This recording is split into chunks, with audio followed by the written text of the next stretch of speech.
Nasa kote ng mga operatiba ang isang high-value individual sa ikinasang bypass operation sa Davao del Sur. Matapos positibong mabilhan ang hinihinalang shabu, tinutukan niya ni Patrolwoman June Merijoy Rupin.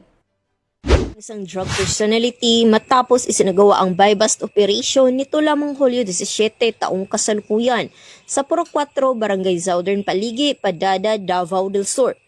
Ang operasyon ay isinagawa sa pangunguna ni Police Major William O. Katipay Jr., Chief of Police ng Padada Municipal Police Station, katuwang ang mga tauhan ng Philippine Drug Enforcement Agency.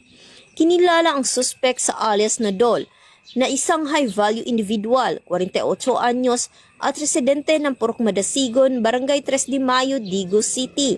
Na-recover mula sa suspect ang hinihinalang shabu na may standard drug price na humigit kumulang 6,120 pesos at iba pang mga ebidensya.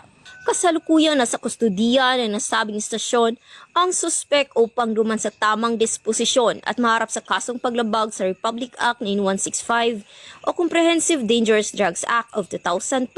Ang pagkakakumpiska ng iligal na droga ay isang malaking tagumpay laban sa patuloy na kampanya ng pamahalaan kontra sa iligal na droga at patunay na mahigpit na pagpapatupad ng batas sa rehiyon. Patuloy ang investigasyon ng mga otoridad upang matukoy kung may iba pang sangkot sa iligal na aktibidad ng naarestong suspect. Mula dito sa Police Regional Office 11, ako ang inyong PNN correspondent, Patrolwoman June Merijoy Rupin, alagad ng batas, tagataguyod ng Balitang Pulis.